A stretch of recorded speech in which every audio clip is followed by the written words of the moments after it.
I'm Lee and welcome to Supercharged Food. Today I'm going to make my favourite recipe, which is spinach bread. Before I knew about the spinach bread recipe and devised it, I could never work out what to have for breakfast. It's really great because it's gluten-free and you can pop it in the toaster, and you know, if you're on the run, if you're on your way to work, you can just pop it in the toaster and take it with you. It's a really, really yummy, nutritious food to have. So what you need to make the spinach bread is 6 packets of frozen spinach. Just try and make sure that they're as natural as possible without any additives in them. And they just need to be thawed out, and then you just squeeze them out. Put the 6 packets of spinach into a bowl like so. And you also need 1 egg, which you need to just softly beat like so. It doesn't have to be really whipped, just beaten. And you pour that all over the spinach, and you mix that in together, just making sure that it's all mixed in and covered up. You can use 2 eggs if you want to, but I don't like it tasting too eggy. So 1 egg is enough, but 2 eggs, you can just experiment and see what you prefer. So once you put the eggs in, the next ingredients that you add is 2 cloves of garlic. You can either put them through a garlic mincer or you can chop them. I like to finely chop them. I sometimes mince them, just depending on how quickly I need to get the spinach bread into the oven. And then pop the garlic. Garlic is fantastic, by the way. It's such a superfood. It's antiviral, antibacterial. It lowers blood pressure, reduces high cholesterol. Such a fantastic superfood to use in recipes. And once you've minced up the garlic, you just mix it all in together so that it's evenly distributed throughout the spinach bread. It's such a simple recipe to make. And then the last part of the recipe is just adding some sea salt. Just to taste, just a pinch, however much you like. Sea salt's fantastic because it strengthens digestion and neutralizes acid in the body. So it's great to add to your food after cooking as well. So what you do now is you carefully, in a buttered pan, just pour the mixture in, like so.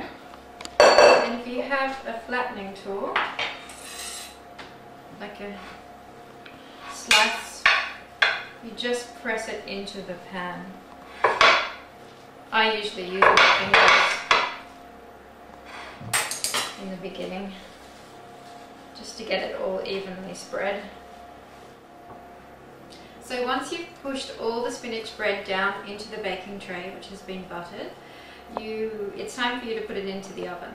Now the oven should be about 220 degrees Celsius. And what I like to do just before I pop it in the oven is just take the slice around the edge, so it's easier to take out once it's ready and cooked. So you put it in the oven, 220 degrees Celsius for 20 minutes, and then you sit back and wait for it to be ready.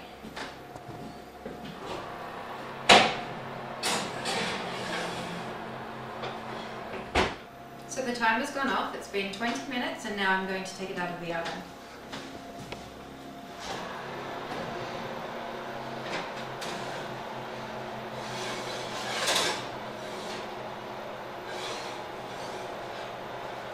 And pop it onto the cork boards just to cool down. So now that you've given your spinach bread a chance to cool down, what you need to do is just slice it up in order for you to package it and put it into the freezer so it can last you the whole week. So out of the baking dish of spinach bread, if you just put your knife in and just gently slice it along, and you're going to probably come up with about 10 slices altogether.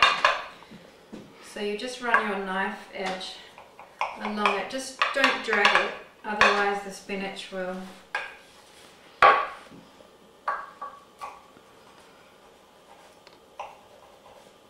come apart. And then once you've worked out your slices, there's 10 slices in here.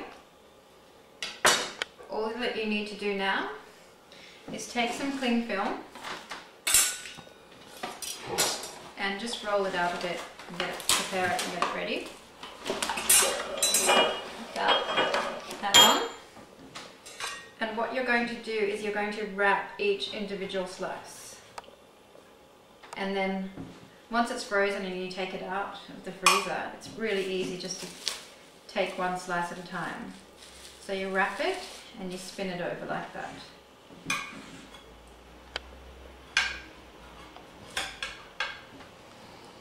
It might look a bit flimsy now, but once it's frozen it all stays together.